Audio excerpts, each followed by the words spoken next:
शिव जी के 12 अनमोल वचन जो बदल देंगे आपका जीवन। भगवान शिव दुनिया के सभी धर्मों का मूल है। शिव के दर्शन और जीवन की कहानी दुनिया के हर धर्म और उनके ग्रंथों में अलग अलग रूपों में विद्यमान है। भगवान शिव के अनमोल वचनों को आगम ग्रंथों में संग्रहित किया गया है। आगम का अर्थ ज्ञान अर्जन। पारंपरिक रूप से शैव सिद्धांत में 28 आगम और 150 उपागम है।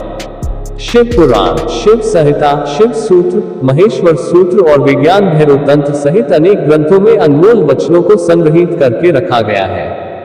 उनमें से ही कुछ अनमोल मोती। पहला वचन, कल्पना ज्ञान से महत्वपूर्ण। आइंस्टीन से पूर्व शिव ने ही कहा था कि कल्पना ज्ञान से ज्यादा महत्वपूर्ण है। हम जैसी कल्पना और विचार करते हैं वैसे ही हो जाते हैं। सपना भी कल्पना है। अधिकतर लोग खुद के बारे में या दूसरों के बारे में बुरी कल्पनाएं या ख्याल करते रहते हैं। दुनिया में आज जो दहशत और अपराध का माहौल है उसमें सामूहिक रूप से की गई कल्पना का ज्यादा योगदान है। दूसरा वचन, बदलाव के लिए जरूरी है ध्यान। आदमी को बदलाहट की प्रामाणिक विधि के बिना नहीं बदल सकते, मात्र उद्देश्य से कुछ नहीं बदलता। भगवान शिव ने अमरनाथ गुफा में माता पार्वती को मोक्ष की शिक्षा दी थी। पार्वती और शिव के बीच जो संवाद होता है उसे विज्ञान भैरव तंत्र में संग्रहित किया गया है। इसमें ध्यान की 112 विधियां संग्रहित है। तीसरा वचन, शून्य में प्रवेश करो। विज्ञान भैरव तंत्र में शिव पार्वती जी से कहते हैं, आधारहीन शाश्वत निश्चल आकाश में प्रविष्ट हो, वो तुम्हारे भीतर ही है। भगवान शिव कहते हैं, वामो मार्ग परमगहनो योगिताम प्रगम्य, अर्थात वाम मार्ग अत्यंत गहन है और योगियों के लिए भी अगम्य है मेरु तंत्र। भगवान शिव के योग को तंत्र या वामयोग कहते हैं। इसी की एक शाखा हठ योग की है। चौथा वचन, आदमी पशुवत है। मनुष्य में जब तक राग, द्वेष, ईर्ष्या, वैमनस्य, अपमान तथा हिंसा जैसी अनेक पाशविक वृत्तियां रहती हैं, तब तक वह पशुओं का ही हिस्सा है। पशुता से मुक्ति के लिए भक्ति और ध्यान जरूरी है। भगवान शिव के कहने का मतलब यह है कि आदमी एक अजायब घर है। आदमी कुछ इस तरह का पशु है जिसमें सभी तरह के पशु और पक्षियों की प्रवृत्तियां विद्यमान है।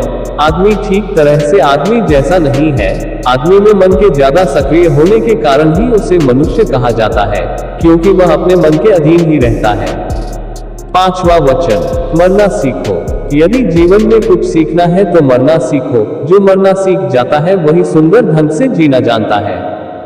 छठा वचन, गायत्री मंत्र। गायत्री मंजरी में शिव पार्वती संवाद आता है जिसमें भगवती पूछती हैं, हे देव, आप किस योग की उपासना करते हैं जिससे आपको परम सिद्धि प्राप्त हुई है? उन्होंने उत्तर दिया, गायत्री ही वेद माता है और पृथ्वी सबसे पहली और सबसे बड़ी शक्ति है। वह संसार की माता है। गायत्री भूलोक की कामधेनु है, इससे सब कुछ प्राप्त होता है। ज्ञानियों ने योग की सभी क्रियाओं के लिए गायत्री को ही आधार माना है। सातवां वचन, जीवन को सुखमयी बनाने के लिए भोजन और पान पेट से उत्पन्न उल्लास, रस और आनंद से पूर्णता की अवस्था की भावना भरें, उससे महान आनंद होगा। या अचानक किसी महान आनंद की प्राप्ति होने पर या लंबे समय बाद बंधु बांधव के मिलन से उत्पन्न होने वाले आनंद का ध्यान कर तल्लीन और तन्मय हो जाएं। आठवां वचन, प्रकृति का सम्मान करो। प्रकृति हमें जीवन देने वाली है, इसका सम्मान करो। जो इसका अपमान करता है समझो मेरा अपमान करता है। दुनिया का हर काम प्रकृति के नियमों और तरीकों से ही होता है, लेकिन अहंकार से ग्रसित लोग ऐसा मानते हैं कि सब कुछ वही कर रहे हैं।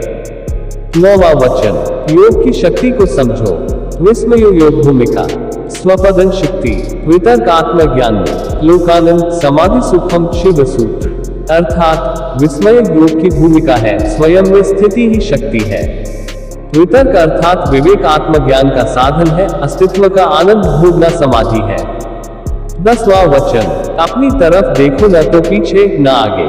कोई तुम्हारा नहीं है, कोई बेटा तुम्हें नहीं भर सकेगा, कोई संबंध तुम्हारी आत्मा नहीं बन सकता, तुम्हारे अतिरिक्त तुम्हारा कोई मित्र नहीं है। शिव सूत्र। 11वां वचन, माया को समझो। आत्मा चित्तम कलादीना तत्वानाम विवेको माया, मोहावरनाथ सिद्धि, जागृत द्वितीय कर। शिव सूत्र। अर्थात आत्मा चित्त है, कला आदि तत्वों का अविवेक ही माया है। मोह आवरण से युक्त को सिद्धियां तो फलित हो जाती हैं, लेकिन आत्मज्ञान नहीं होता है। स्थायी रूप से मोह जय होने पर सहज विद्या फलित होती है। ऐसे जागृत योगी को सारा जगत मेरी ही किरणों का प्रस्फुरन है, ऐसा बोध होता है।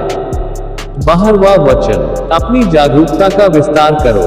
अन्य प्राणियों के शरीर में अपनी जागरूकता का विस्तार करके महसूस करो कि वे क्या सोचते हैं। अपने शरीर की जरूरतों को एक तरफ छोड़ दो। शिव सूत्र।